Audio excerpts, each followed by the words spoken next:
Lihat bersama saya Lukas pasal 22 ayat 47 sampai 53. Judulnya Yesus ditangkap.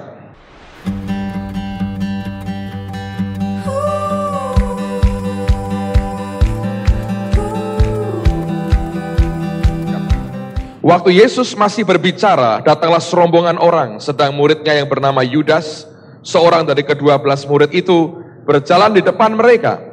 Yudas mendekati Yesus untuk menciumnya. Maka kata Yesus kepadanya, "Hai Yudas, engkau menyerahkan anak manusia dengan ciuman?" Ketika mereka yang bersama-sama dengan Yesus melihat apa yang akan terjadi, berkatalah mereka, "Tuhan, mestikah kami menyerang mereka dengan pedang?" Dan seorang dari mereka menyerang hamba imam besar sehingga putus telinga kanannya.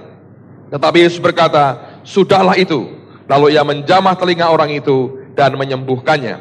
Maka Yesus berkata kepada imam-imam kepala dan kepala-kepala pengawal bait Allah, serta tua-tua yang datang untuk menangkap dia, katanya, "Sangkamu aku ini penyamun, maka kamu datang lengkap dengan pedang dan pentung? Padahal tiap-tiap hari aku ada di tengah-tengah kamu di dalam bait Allah, dan kamu tidak menangkap aku." Perhatikan, kita akan baca sama-sama, 2, 3. "Tetapi inilah saat kamu, dan inilah apa? Kuasa kegelapan itu." Bahasa Inggrisnya sedikit berbeda, dia berkata, "Tetapi inilah saat kamu," but this is your hour, inilah saat kamu, "when darkness reigns." Ketika kegelapan berkuasa. Alkitab berkata, inilah saat kamu, when darkness reigns, ketika kegelapan berkuasa. Ayat ini saudara, ketika saya baca, itu betul-betul mengagetkan saya, karena Tuhan memberikan istilah yang aneh sekali. Dia berkata, when darkness reigns, ketika kegelapan berkuasa. Nah, perhatikan akan ayat ini. Aneh sekali, bahwa Yesus mengalami di mana kegelapan berkuasa. Selama 3,5 tahun dia melayani, dia buat banyak mujizat, dia lakukan banyak hal, tidak ada satu orang pun bisa menjamah dia. Tetapi ada waktunya di mana Bapa memberikan kesempatan, tanda petik ya, kepada kegelapan itu berkuasa. Dia berkata, "Setiap hari aku ngajar di bait Allah, engkau tidak menangkap aku, tetapi inilah saat kamu." Siapa yang memberikan saat itu? Pasti Bapa kan? Yaitu saat apa? When darkness reign, ketika kegelapan itu berkuasa. Nah, Anda harus mengerti, ada saat dalam kehidupan kita, Allah mengizinkan kegelapan itu berkuasa. Banyak orang Kristen salah persepsi tentang kehidupan kita. Kita ini kebanyakan berpikir begini, oh kalau kita jadi orang Kristen semuanya akan baik, smooth, lancar, mulus, tidak akan mengalami apapun. Saya berkata itu persepsi yang salah. Orang berkata jadi Kristen selalu akan kaya raya, berkelimpahan, milioner, tidak kekurangan apa-apa, tidak mengalami gejolak apapun. Ternyata tidak benar.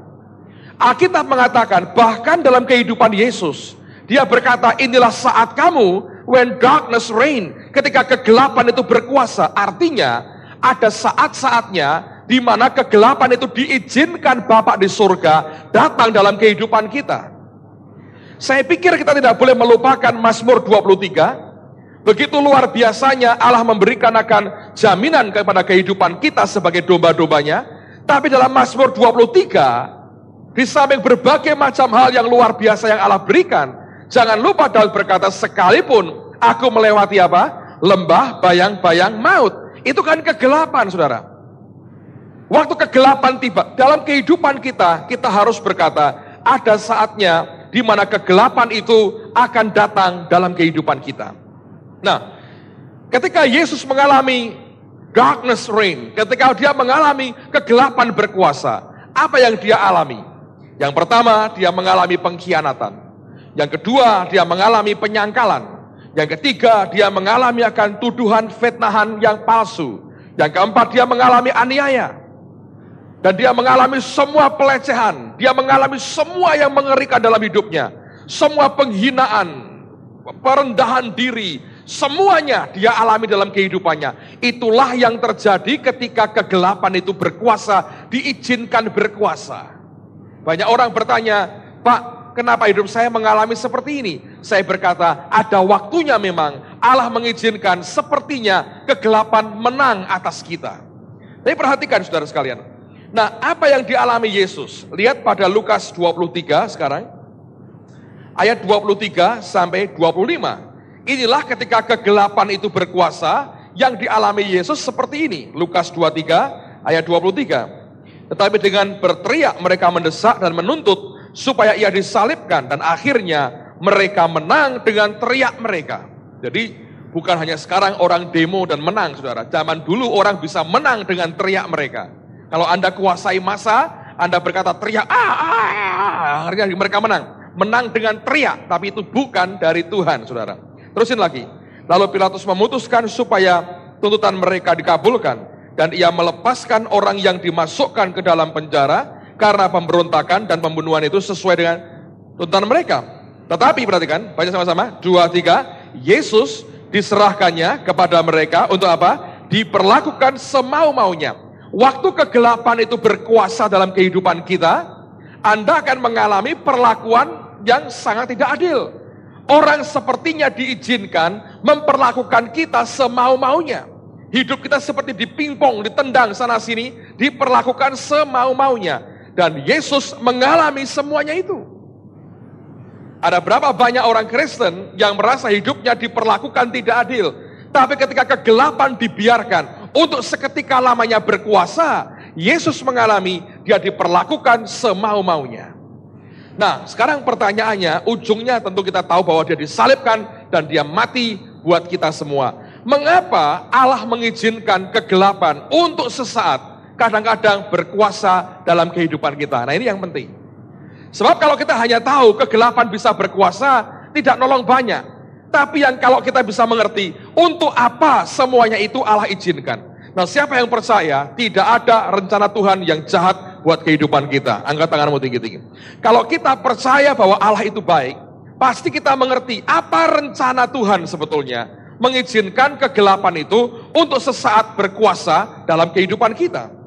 Nah, yang pertama, ini bagus sekali. Anda harus mengerti bahwa ketika himpitan kegelapan datang, yang Tuhan inginkan adalah dari dalam kita itu keluar suatu sari ilahi yang luar biasa. Pak Sugiarto pakai istilah keluar antibodinya. Nah, ini saya ngalami. Saya mau cerita, dengerin baik-baik. Dalam setahun terakhir ini saya mengalami beberapa kali ketemu dengan orang-orang yang orang Semarang berkata Mbo Cengli. Tahu Mbo Cengli, saudara? Betul-betul Mbo Cengli-nya itu Mbo, saudara. Betul-betul Mbo kemana saya nggak tahu, tapi pokoknya Mbo Cengli. Wantik, semaunya sendiri. Orang berkata, karepe dhewe.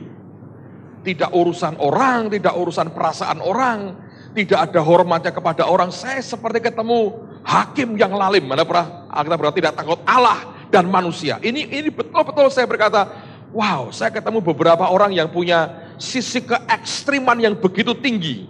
Saya bergaul dengan cukup banyak orang, dan ini termasuk jenis ini, saudara. Anda tahu, yang hanya bisa dikalahkan dengan doa dan puasa.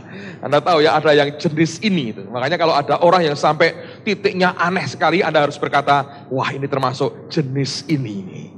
Kalau jenis biasa ditengking keluar, kalau jenis ini, mereka sampai para rasul pun berkata, Yesus kami kok nggak sanggup mengalahkan. Oh, jenis ini hanya dikalahkan dengan doa dan puasa. Tapi jangan ngomong pada temanmu, kamu termasuk jenis ini, jangan.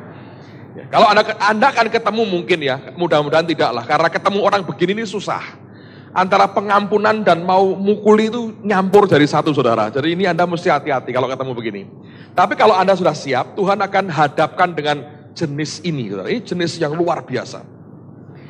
Butuh berapa lama Pak puasanya? Wah nggak tahu, saudara. Kalau jenis ini itu memang roto angel sedikit. Nah, jenis ini itu luar biasa. Dalam setahun ini saya ketemu dengan beberapa jenis ini, saudara. Saya sampai geleng-geleng kepala, saya bilang, kok bisa ya? Orang punya pikiran seperti itu, orang punya tindakan begitu, orang cara berpikirnya ini kemana ini? Sedang kutub itu kan utara selatan, kok bilang timur barat ada kutub itu dari mana? Saya susah mengerti. 2 tambah 2, 4, mereka bisa bilang 1350, dari mana ini? Saya nggak bisa ngerti, saudara. Saya bilang, unbelievable, saya berkata ini jenis ini. Ini bahkan legion kalah sama ini. Aduh, saya berkata, luar biasa. Anda pernah ketemu yang begitu? Sampai Anda shock berat. Tapi yang aneh begini saudara, saya baru disadarkan Tuhan. Itu beberapa hari lalu di Jakarta. Dan seperti biasa Tuhan itu ngomongnya di WC saudara. Tapi di Jakarta, saya nginep di apartemen yang bagus sekali ya. Jadi WC-nya juga, dan itu tuan rumahnya baik sekali. Anda tahu di WC-nya itu kan ada wastafelnya, ada apa ya, itu kan dari marmer semua. Karena itu apartemen mewah. Dikasih tape kecil dan ada kasetnya lagu penyembahan. Bayangin saudara, apa enggak nikmatnya luar biasa. Anda duduk sambil, wah. Begitu Anda, dia buat jalan. Wah, saya bilang mantap ini. Wah, holy of holies ini, bayangin ya. Ini ide bagus, WC-mu Anda harus lengkapi itu saudara. Tapi kalau keluargamu banyak dimarahin orang karena ngantri kan saudara ya. Kalau keluarga kecil atau Anda punya beberapa itu boleh juga lah saudara. Itu waduh, ini yang punya rumah ini kok perhatiannya luar biasa. Memang diberi shampoo, diberi macam-macam. Tapi yang menarik dikasih tape kecil, stereo lagi saudara. Dan ada kasetnya, cuma satu aja. Dan lagunya worship. Ceklek langsung dia buat jalan. Saya bilang, wah luar biasa. Jadi Anda duduk sambil hadiratnya luar biasa. Itu bagian yang saya anggap berkat besar buat hidup saya. Saudara. Nah di WC itu Tuhan itu ngomong lucu. Kamu kan setahun ini ketemu sama beliau-beliau ini. Betul Tuhan. Apa manfaatnya buat kamu? Saya belum jawab, dia sudah, itu kan pertanyaan yang tidak dijawab loh. Dia langsung tunjukkan kepada saya. Lucu saudara, dalam setahun ini saya sampai heran. Sekarang ini saudara ya, saya ngomong apa adanya ya. Itu kalau orang punya masalah cerita ya, hati saya ini bisa muncul belas kasihannya. Dulunya kan, ada gak Pak? Ya kadang-kadang. Tapi nggak selalu, karena Anda harus ngerti ya, kadang-kadang pelayanan itu sampai begitu rupa, Anda seperti mesin, sudah nggak ada lagi, hatimu itu nggak ikut sampai mengasihi sekali itu enggak loh. Sejujurnya loh. Saya tanya beberapa teman-teman itu ya kadang-kadang ya betul itu berkata gitu. Tapi kali ini begitu mengalami yang aneh, Pak Sugi bilang antibody itu keluar saudara. Jadi kalau Anda ngalami yang aneh, kenormalan itu keluar. Anda ngalami yang jahat, kebaikan itu keluar. Lucu tuh saudara. Yang kedua, bukan hanya, makanya saya katakan tadi, orang nulis surat, orang apa. Dulu kalau ketemu orang datang minta duit begini saudara. Pernah terjadi di gereja itu, orang bawa minta sumbangan duit. Tak kasih ayat sebanyak-banyaknya, tak tumpangi tangan, bahasa roh keras, tak suruh pulang saudara. Ya, tapi sekarang ini baca gitu gak keluar ayatnya, keluar duitnya. Nah, Anda tidak usah ikut-ikut, nanti akan dibawa. Tapi kalau, harus gitu ya Pak ya. Kalau bukan keluar dari hati ya percuma. Ini bisa keluar dari hati, saya bilang, kasihanlah Tuhan ini, kasihan Tuhan. Apa yang harus aku buat? Terus dia ngomong, kasihlah, berkati dia. Jadi gak keluar ayatnya nasihat macam-macam, tapi apa yang dia butuhkan. Yang kedua, kalau ketemu pendeta, ketemu gereja lokal, saya bisa melihat, waduh ini berharga sekali.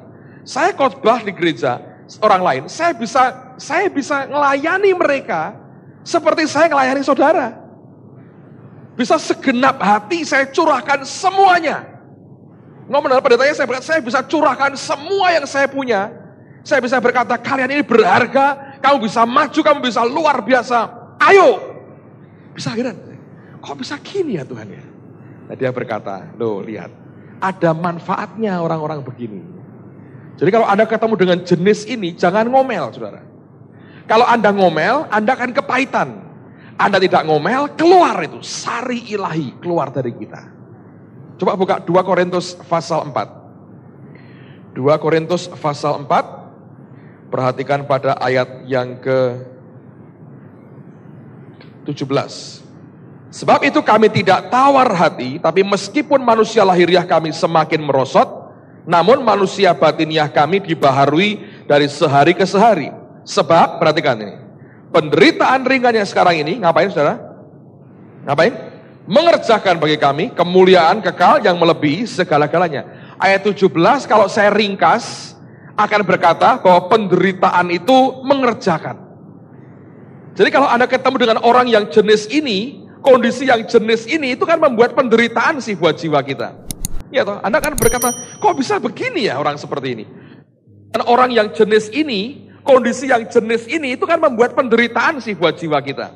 Ya toh, Anda kan berkata, kok bisa begini ya orang seperti ini? Terutama kalau itu langsung kena kepada pribadimu, Anda kan berkata, kok bisa begini cara mikirnya? Aneh orang ini. Nah, perlakuan-perlakuan yang Anda terima, yang memberikan pressure, tekanan dalam kehidupan saudara, kalau Anda menanggapi dengan hati yang benar, yang keluar sisi yang positifnya. Ini yang Tuhan inginkan sebetulnya. Kalau saudara bisa mengalami ini, apapun yang Anda alami, Anda akan tenang. Anda akan berkata, tetap ini bagus buat hidup saya. Akan keluar sarinya, akan keluar antibodinya, akan keluar sesuatu yang berbeda dari yang Anda alami. Kalau Anda dijahatin orang, ditekan, dianiaya begitu rupa, saya berdoa yang keluar dari hidupmu malah belas kasihan, saudara. Nanti Anda ketemu orang lain yang punya penderitaan, keluar belas kasihanmu. Kalau Anda dalam kekurangan ditekan luar biasa, saya berdoa yang keluar ke belas kasihan. Ntar kelak kalau Anda sudah diberkati, ketemu orang yang susah, Anda berkata, kasihan ya orang ini. Keluar compassion-nya, lalu Anda melayani dia. Nah, saya berdoa ini jadi dalam kehidupan kita. Sebab kalau tidak, kepahitan yang muncul. Ayat berikutnya, lihat Mazmur 22. Ini bagus sekali, saya mau baca buat Anda.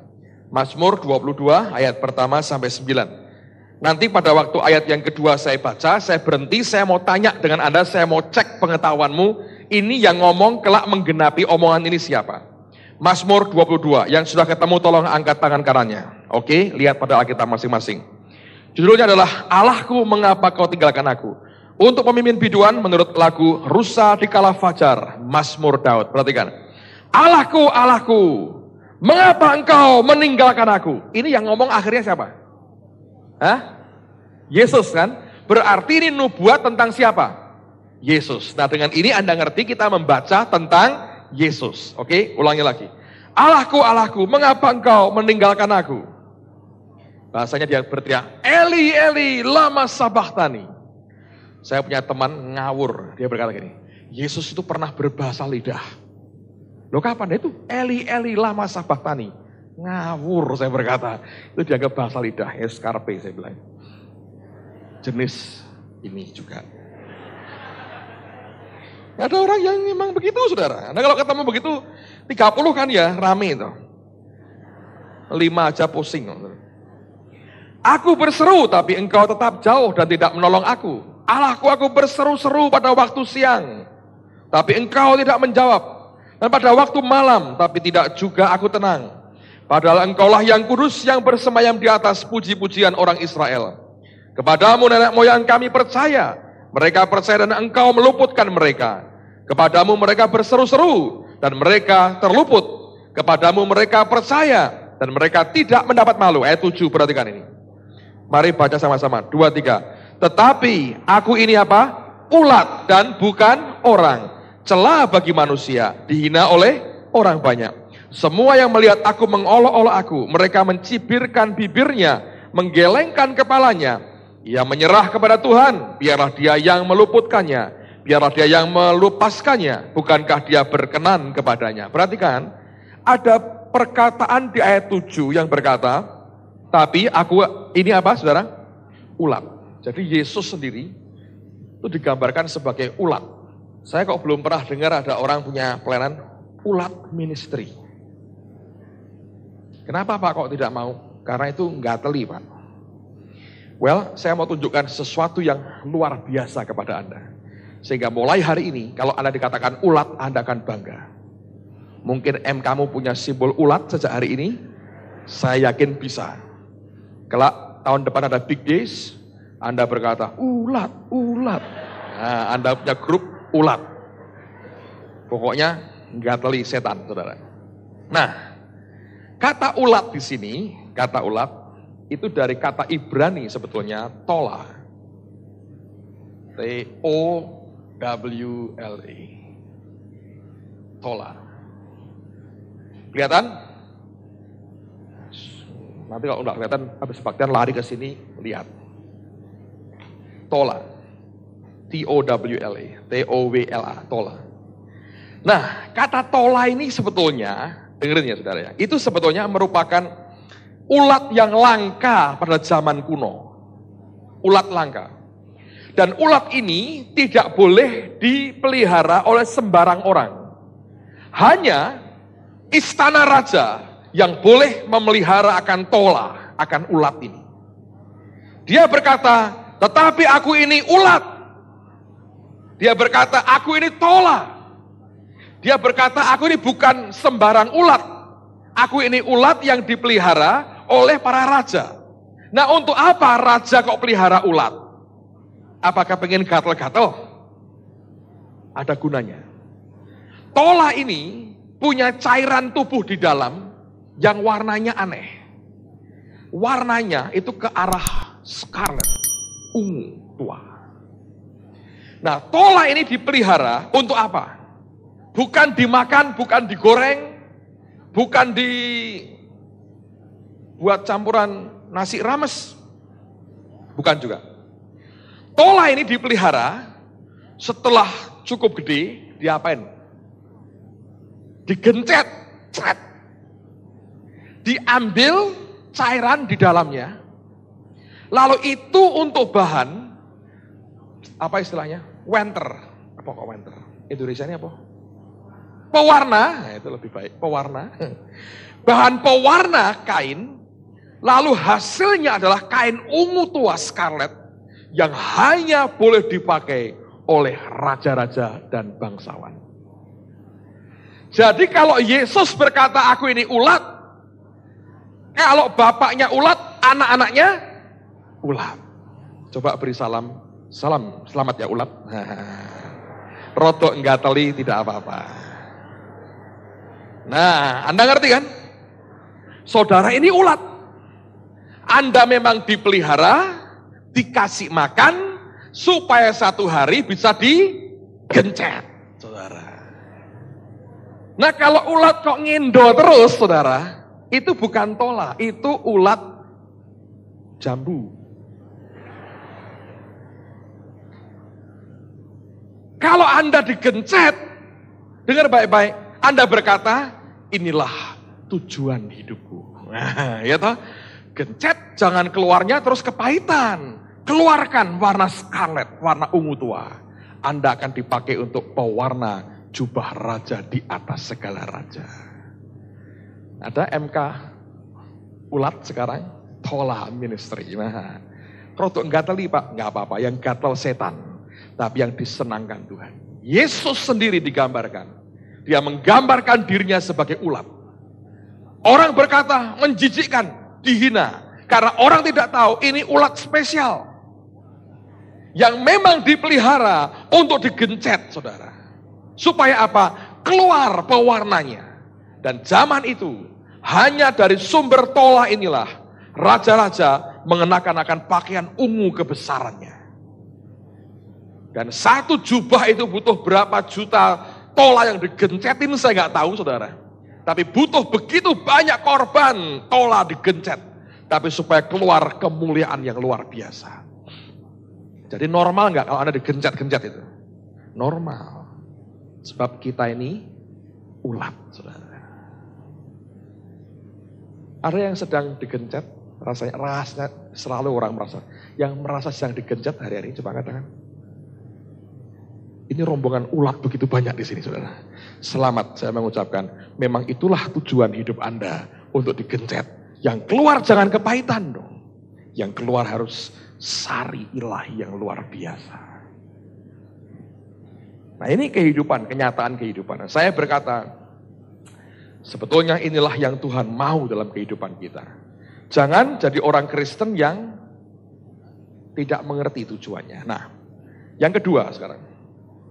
Pak, tapi kenapa ya? Kok ada jenis ini? Kenapa nggak langsung dibabat? Nah, Anda harus kenal Tuhan. Tuhan itu luar biasa. Ini sampai Yunus saja frustrasi loh, saudara. Anda kalau tidak kenal kebaikan Tuhan, saudara nanti hidup dengan Tuhan itu frustrasi. Sebab dia terlalu dan maha baik. Yunus itu ke Niniwe khotbah. Tidak dengan harapan mereka bertobat sebetulnya. Ternyata mereka bertobat, Dan Niniwe itu diselamatkan. Di sini orang Kristen harus belajar mengenal kasih Tuhan. Pak, buat orang-orang itu buat cepat mati. Oh malah dawa umurnya kok saudara. Itu susah, jenis ini tuh susah mati. Ya serius. Mau tahu firmannya? Mari buka Matius 13. Matius 13 ayat 24. Yesus membentangkan suatu perumpamaan lain lagi kepada mereka, katanya, hal kerajaan surga itu seumpama orang yang menaburkan benih yang baik di ladangnya, tetapi pada waktu semua orang tidur, datanglah musuhnya menaburkan benih lalang di antara gandum itu lalu pergi. Ketika gandum itu tumbuh dan mulai berbulir, nampak jugalah lalang itu. Maka datanglah hamba-hamba tuan ladang itu kepadanya dan berkata, Tuan, bukankah benih yang baik yang Tuan taburkan di ladang Tuan? Dari manakah lalang itu? Jawab tuan itu, seorang musuh yang melakukannya. Lalu berkatalah hamba-hamba itu kepadanya, jadi maukah Tuan supaya kami pergi mencabut lalang itu? Jadi yang gemes itu bukan hanya Anda. Itu pekerja-pekerja Yesus, malaikat-malaikat itu ya gemes lihat jenis-jenis ini itu. Sehingga langsung dia berkata, bolehkah kami cabut? Nah, tetapi ia berkata, jangan. Tuh, ini ya anehnya Tuhan itu. Sebab mungkin gandum itu ikut tercabut pada waktu kamu mencabut lalang itu. Biarkanlah keduanya tumbuh bersama sampai waktu menuai. Pada waktu itu aku akan berkata kepada para penuai, kumpulkanlah dahulu lalang itu dan ikatlah berkas-berkas untuk dibakar. Kemudian kumpulkanlah gandum itu ke dalam lumbungku. Ayat 36 kita lompat. Maka Yesus pun meninggalkan orang banyak itu lalu pulang. Murid-muridnya datang dan berkata kepadanya, jelaskanlah kepada kami perumpamaan tentang lalang di ladang itu. Yang menjawab katanya, orang yang menaburkan benih baik ialah anak manusia, ladang ialah dunia, benih yang baik itu adalah anak-anak kerajaan, dan lalang anak-anak si jahat. Jadi sebetulnya ini lalang itu manusia bukan? Manusia. Dibiarkan Tuhan tumbuh bersama dengan gandum, tapi Anda harus ngerti, lalang itu kalau tumbuh, dia ikut menghisap jatahnya si gandum. Makanya gandumnya keberatan tumbuh dengan lalang. Tapi Tuhannya sabarnya luar biasa, tidak langsung dicabut, dibiarkan sampai waktu menuai. Jadi kalau Anda menghadapi situasi, berhadapan dengan orang-orang tertentu yang Anda berkata, Pak ini nemen banget Pak ini dikutuki pun masih terlalu ringan. Saya berkata jangan punya pikiran seperti itu, karena kita punya Allah yang maha sabar. Sabar dengan kita, sabar dengan semua orang. Dengar ya, kenapa orang jahat kok lebih panjang umurnya Pak? Diberi kesempatan bertobat. Lah orang baik kok cepat matinya? Karena sudah bertobat, saudara. Cepat-cepat dibawa pulang. Kalau tugasnya sudah selesai. Ngerti saudara? Jadi Anda harus kenal Tuhan dengan baik.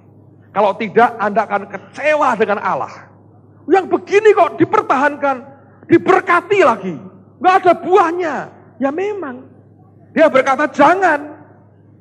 Sebab orang-orang begitu ada waktu Tuhan untuk membuat dia kembali kepada Allah. Saudara harus kenal Tuhan sebagai pribadi yang maha baik. Dan Anda harus belajar memiliki hati yang sama seperti yang Tuhan memiliki. Ingat, gencetan himpitan itu membuat kita seperti tola yang keluar skaretnya, warna ungu tuanya, yang dipakai oleh raja-raja. Dan mereka pun diberi kesempatan untuk bertobat. Saya terus terang kagum dengan Tuhan, saudara. Dia begitu luar biasa dalam hal kesabarannya untuk membuat kita tetap kembali kepada jalannya. Yang ketiga, yang terakhir. Nah ini penting sekali. Dalam kehidupan kita, kadang-kadang the darkness reigns. Kegelapan itu berkuasa. Nah kalau kegelapan itu sampai mengkontrol hidupmu, Anda mesti hati-hati dengan satu hal ini. Coba buka dari 2 Samuel pasal 20. Ini ada ayat yang aneh, saudara. Orang Kristen yang waktu kegelapan itu datang tidak hati-hati, dia akan jatuh. Dan itu akan membuat kita membayar harganya. 2 Samuel pasal 24. Lihat mulai ayat yang pertama saja. Di rumah tolong Anda baca sampai ayat 25. Karena ini bagus sekali ceritanya. Tapi kita nggak ada waktu malam ini untuk baca semuanya. 2 Samuel 24, lihat mulai ayat yang pertama. Bangkitlah pula murka Tuhan terhadap orang Israel. Ia menghasut Daud melawan mereka. Firman-Nya, pergilah, hitunglah orang Israel dan orang Yehuda. Lalu berkatalah raja kepada Yoab dan para panglima tentara yang bersama-sama dengan dia, jelajahilah segenap suku Israel dari Dan sampai Beersheba. Adakanlah pendaftaran di antara rakyat supaya aku tahu jumlah mereka. Lalu berkatalah Yoab kepada raja, kiranya Tuhan Allahmu menambahi rakyat 100 kali lipat daripada yang ada sekarang. Dan semoga mata tuanku raja sendiri melihatnya. Tetapi mengapa tuanku raja menghendaki hal ini? Namun titah raja itu terpaksa diikuti oleh Yoab dan oleh para panglima tentara. Maka pergilah Yoab dan para panglima tentara itu atas perintah raja untuk mengadakan pendaftaran di antara bangsa Israel. Anda lihat dia daftar, lalu kemudian ayat yang ke-9 dikatakan, lalu Yoab memberitahukan kepada raja hasil pendaftaran rakyat.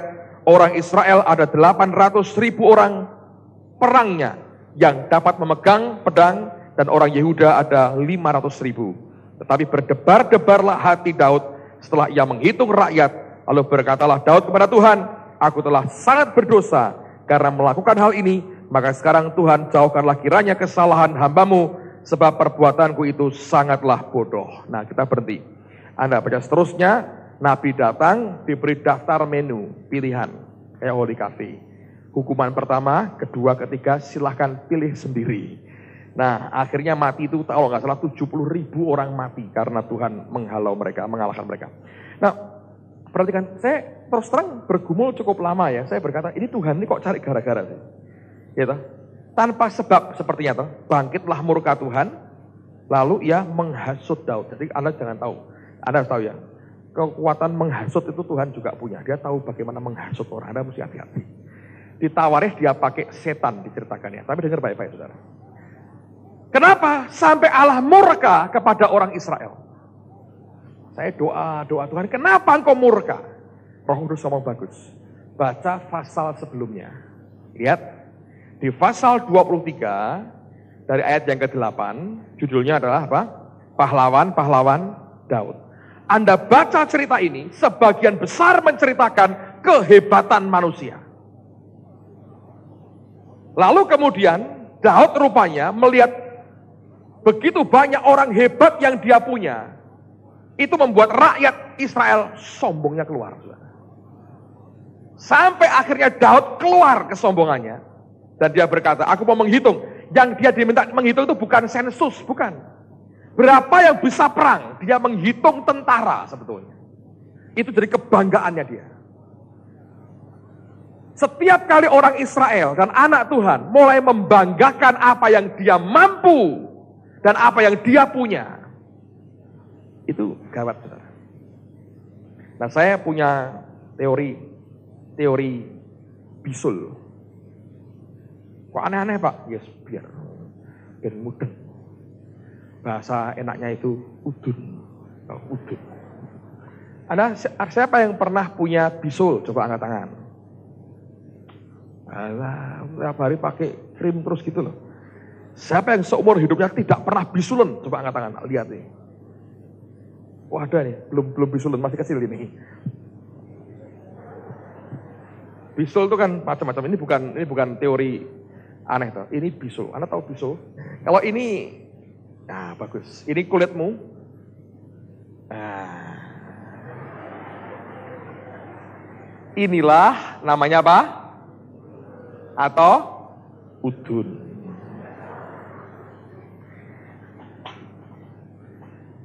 Ada banyak orang Kristen punya udun rohani. Saudara. Nah, udun. Kalau Anda tahu itu bisul itu mulai muncul. Orang bisa nggak mencegah ini jangan sampai timbul? Bisa nggak? Lu masih kecil, lu masihan. Bisa toh ya, dikasih salep, dikasih apa. Supaya nggak sampai jadi gitu loh, saudara, ngerti ya? Diobati, dikasih sesuatu, lalu dia akan kempes lagi. Dia akan normal lagi, datar, begitu. Tetapi ada jenis udun yang ngebet. Harus keluar. Hati-hati. Itu sebetulnya intinya apa? Self, ego, kesombonganmu di dalam. Ini terutama Anda harus ngerti, kalau saudara mengalami keberhasilan, atau Anda diberkati, hidupmu mengalami terus bagus ya, Anda mulai menghitung, Anda mulai berkata, wow, gitu ya, caramu jalannya sudah lain, semuanya lain, Anda sudah mulai, hey aku ini somebody, diam-diam aku ini, wah Anda sudah mulai begitu ya. Biasanya kalau masih seumur Anda belum terlalu keluar lah, masih bentuknya jerawat lah saudara. Tapi lama-lama kalau Anda sudah mulai kerja, Anda mulai dapat uang, Anda mulai berhasil, sukses dalam usahamu segala macam, itu nanti keluar. Di dalam diri manusia itu semuanya ada kayak begini. Naluri untuk sombong itu ada. Dari sononya. Pokoknya untuk orang Semarang bilang kemelinti, itu ada. Nah ini Anda sadar, ini udun rohani saudara. Nah Anda harus kenal Tuhan ya, dengerin baik-baik. Dalam 3 minggu ini saya banyak ngajar yang esensial kepada Anda supaya Anda kenal Tuhan dengan baik. Kalau sampai ini nggak bisa diomongin, ya, Daud sudah diomongin sama Yoab loh. Tuanku raja, kenapa harus berbuat begini? Ditawari kalau Anda baca, Yoab berkata itu keji sebetulnya. Yoab ngerti, kalau dia ngitung pasukan, mesti Allah marah. Tapi rupanya dalam diri orang Israel dan rajanya sudah ada udunnya itu saudara. Bisulnya itu matanya sudah ada. Yoab dipakai untuk mencoba meredam yang ini. Jangan. Kamu sudah luar biasa. Ini karena Tuhan. Tapi lihat, waktu di pasal 23 tentang pahlawan Daud, memang luar biasa mereka. Tapi hampir seluruhnya ngomong kehebatan manusia. Mampu begini, mampu begitu. Padahal di Ulangan Tuhan berkata, hati-hati loh, jangan berkata karena jasamu, karena kekuatanmu, itu karena aku.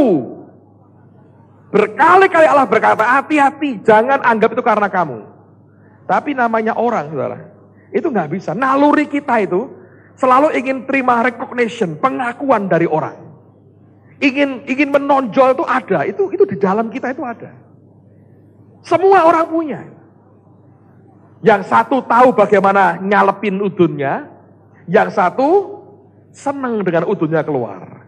Kalau Anda punya udun ya, coba pegang terus, enak ya.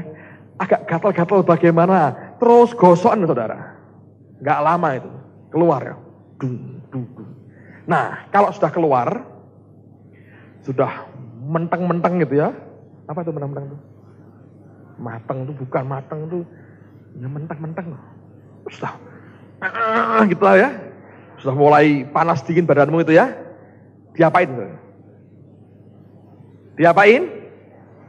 Hah? Diapain?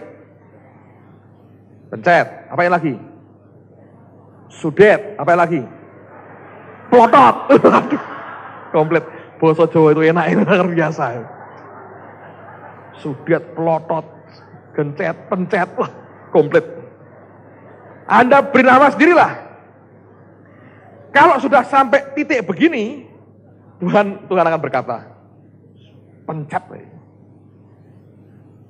Apa itu? Plotot. Iya. Itu tangannya kan turun. Seperti Daud. Dia bilang, tak omong gak bisa. Saya bilang, itu kan. Hati-hati. Ngerti? Justru saat gelap itu munculnya bisa macam-macam. Mungkin saat itu di mana Anda ditekan, tapi juga bisa seperti Anda dihadapkan kepada kenyataan. Yesus itu begitu. Anda tahu nggak? Ketika disalib, dia dicoba lagi kesombongannya loh. Kalau engkau betul engkau anak Allah, turun dong. Bayangin. Bahkan penjahat sudah mau mati aja ngomong gitu. Kalau betul engkau anak Allah, selamatkan kami, selamatkan dirimu. Itu bukan kesombongan. Di Getsemani dia berkata, kalau aku mau 12 pasukan malaikat, bisa aku datangin. Dia gak mau. Itu dicoba betul kesombongannya. Tapi gak ada. Gak keluar. Dia sadar, aku harus lewati ini. Nah, saudara kalau sudah mulai keluar begininya, hati-hati. Semakin banyak firman kita tangkap, makin kenal dengan Tuhan, Anda akan makin aman sebetulnya. Karena apa? Ini makin mengecil, makin mengecil, makin mengecil. Karena firman itu ngobati. Diingatkan, ditegur orang itu bagus. Kenapa? Itu meredam.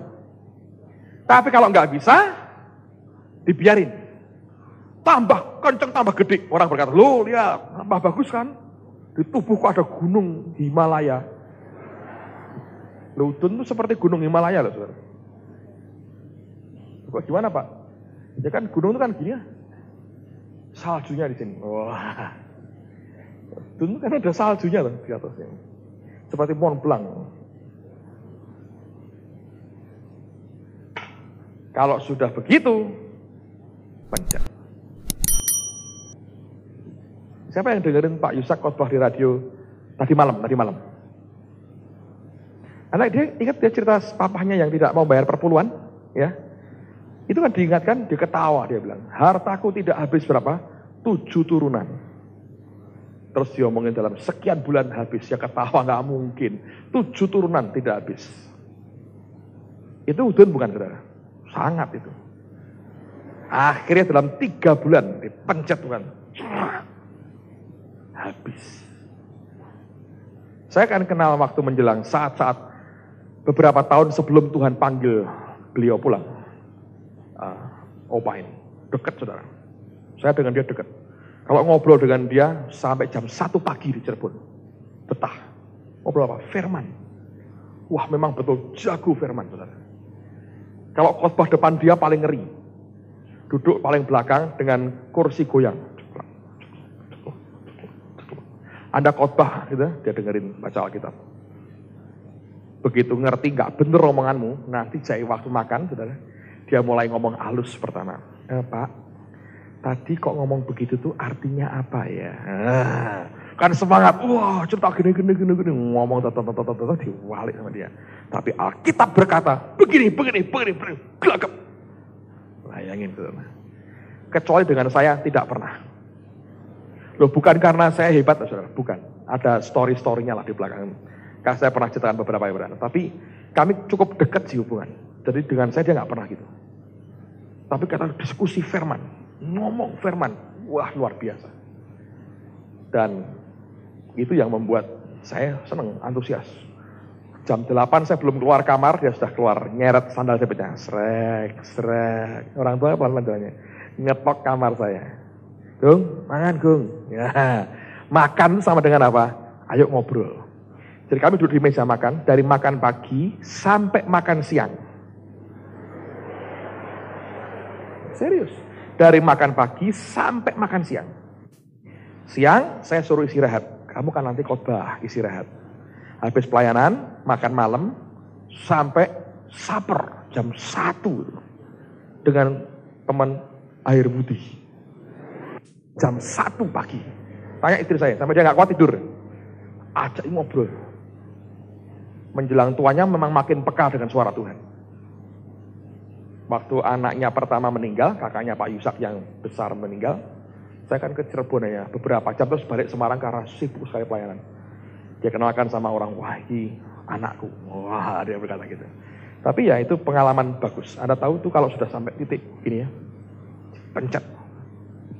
Makanya saya beritahu saudara, kalau bisa ya, jangan sampai dipencet. Tapi kalau pernah dipencet pun pengalaman bagus saudara. Supaya Anda ingat seumur hidupmu, bahwa jangan pernah keluar bisul atau udun dalam hidupmu. Kalau Anda dipencet bukan karena udun, tapi seluruh hidupmu dipencet karena Anda itu ulat yang menghasilkan sesuatu yang mulia untuk Tuhan kita. Amen. Tutup Alkitab, mau kita berdoa bersama-sama. Haleluya.